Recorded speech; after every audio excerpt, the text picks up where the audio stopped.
Bonjour à tous, dans cette vidéo on va corriger ensemble un exercice d'oxydoréduction qui s'appelle détermination de grandeur thermodynamique qui est tiré d'un écrit E3A. Donc on souhaite déterminer expérimentalement les valeurs des grandeurs énergétiques relatives à la réaction du fonctionnement d'une pile bouton. Et donc on nous donne la réaction de fonctionnement Zn plus Ag2O égale ZnO plus 2Ag. Et donc, on fait varier la température, on mesure la force électromotrice de la pile, et ensuite on nous dit qu'on nous donne un peu différentes valeurs numériques obtenues. Et donc écrire les demi-équations électroniques en milieu basique relatives à chaque couple d'oxydoréduction permettant de retrouver l'équation chimique de fonctionnement de la pile. Donc ici on a le couple ZNO finalement, ou ZN-ZNO, on va bien voir après. Ici, on a Zn avec ZNO, donc Zn égale ZNO, on va rajouter un... Alors, on a le couple ZNO-Zn et le couple Ag2O Ag. Donc ZNO-Zn, on a écrit que ZNO égale Zn plus H2O plus 2H plus 2E moins. Et donc, comme on me demande d'équilibrer un milieu basique dans cet énoncé, je vais faire plus 2HO moins côté réactif, plus 2HO moins côté produit. 2HO moins plus 2H plus me donne 2H2O. Donc ça fait 2H2O plus ZNO plus 2 électrons donne Zn plus H2O plus 2HO moins. Et donc j'en déduis en simplifiant un H2O que ZNO plus H2O plus 2E moins égale Zn plus 2HO moins. Voilà la première demi-équation dans le sens de la réduction que j'obtiens ici. Et donc pour le deuxième, j'ai du coup, ici on fait réagir Zn avec Ag2O, mais bon, j'ai Ag2O égale Ag. Alors je fais attention ici à ne pas me faire piéger, il y a bien un 2 devant dans les réactifs, donc je commence par équilibrer Ag, je rajoute un H2O et je fais la même astuce. Ici il me manque 2H plus et 2E-, je rajoute 2HO- de chaque côté, et donc j'obtiens que Ag2O plus H2O plus 2E- égale 2Ag plus 2HO-. Voilà, donc si je note 1 et 2, c'est demi-équation dans le sens de la réduction. On a bien que Zn plus Ag2O égale ZNO plus 2Ag. Si je la note 3, eh bien on a bien que 3 est égal à 2 moins 1, ici, tout simplement, pour obtenir la réaction 3. Ok. Donc rappelez la relation entre la FME et l'enthalpie libre de réaction delta Rg, ainsi que la relation entre enthalpie libre de réaction delta Rg et l'enthalpie libre standard de réaction delta Rg standard. Donc ici, on a tout simplement, d'après ce que je viens d'écrire d'avant, que delta Rg 3 est égal à delta 1 demi G2 moins delta 1 demi G1 ici. Donc autrement dit que delta Rg, bon, ici c'est juste delta Rg, est égal à moins NFE2 plus, alors avec N qui vaut 2 ici, plus 2FE1, dans la mesure où on a 2 électrons échangés dans chacune des deux demi-équations. Et donc ça c'est égal à moins 2F fois E2 moins E1. Et donc ce qu'ils appellent la force électromotrice grand E, ici de la pile, eh bien c'est E2 moins E1, donc c'est égal à moins 2F E, où E est égal à E2 moins E1. On me demande également de rappeler la relation entre delta Rg et delta Rg standard, donc ça c'est une relation de thermochimie, delta Rg égale à delta Rg standard plus RT ln de QR. Et ici, étant donné qu'on n'a que des solides, donc si j'écris le quotient réactionnel pour une réaction qui ne comporte que des solides, eh bien je vais avoir des activités qui valent toutes 1.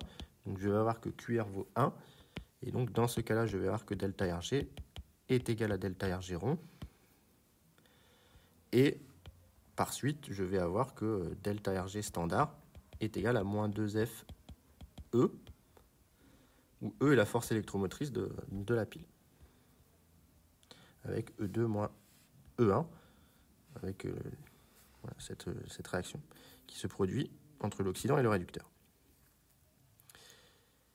En supposant les conditions d'Ellingham vérifiées, déterminer les valeurs expérimentales de l'enthalpie standard et de l'entropie standard. Donc là, on va travailler dans l'approximation d'Ellingham. Donc l'approximation d'Ellingham me dit que delta R H standard ne dépend pas de T en l'absence de changement d'état, de même pour delta RS standard. Donc j'en déduis que delta RG standard qui est égal à delta RH standard moins T delta RS standard est égal à moins 2F E. Et donc nous, on a tracé E en fonction de T dans la suite. Donc on peut en déduire que E, en divisant par 2 fois le Faraday, E est égal à moins delta RH standard sur 2 Faraday plus T sur 2 fois le Faraday fois delta RS standard. Et donc on a bien que E est égal à A plus B fois T, ici. Et donc on peut faire une régression linéaire de E égale F de T, ce que moi j'ai fait directement sur ma calculatrice. Et donc voilà ce que j'obtiens. J'obtiens bien la même droite affine que dans le problème.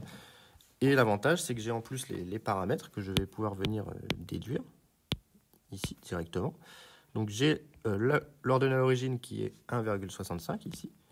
Donc j'en déduis que petit a est égal à 1,65 en unité SI. Or, petit a, c'est delta RH standard sur 2F, avec un signe moins. Donc j'en déduis que moins delta RH standard sur 2F est égal à petit a. Et donc que delta RH standard est égal à moins 2 fois le Faraday fois petit a. Donc là, je peux faire le calcul. Le Faraday m'est donné, 96 485. Et je multiplie par 1,64 95 96. Et j'obtiens moins 318 kJ par mol.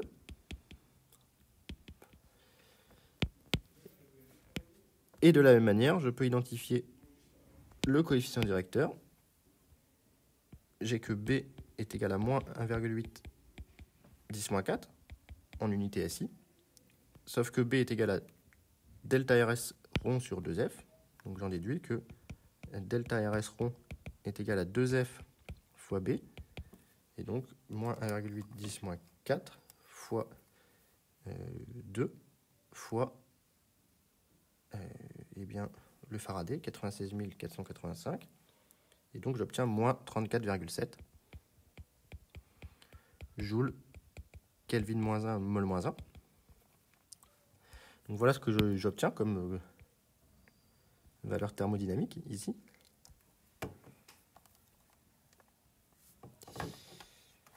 Très bien.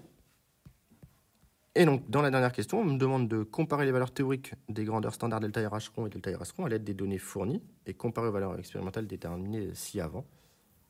Donc, on va se servir maintenant du tableau qui nous est donné pour faire une comparaison.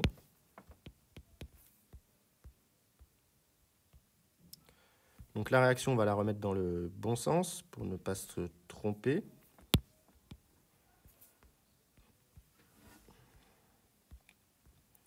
Donc j'applique tout simplement la loi de S, qui me dit que delta RH rond est égal à la somme des nuits delta FHI.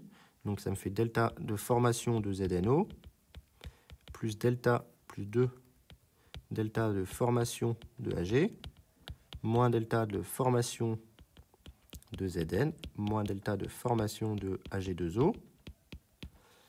Je peux simplifier les solides qui sont dans leur état standard de référence, l'argent et le Zn, et il me reste ZNO,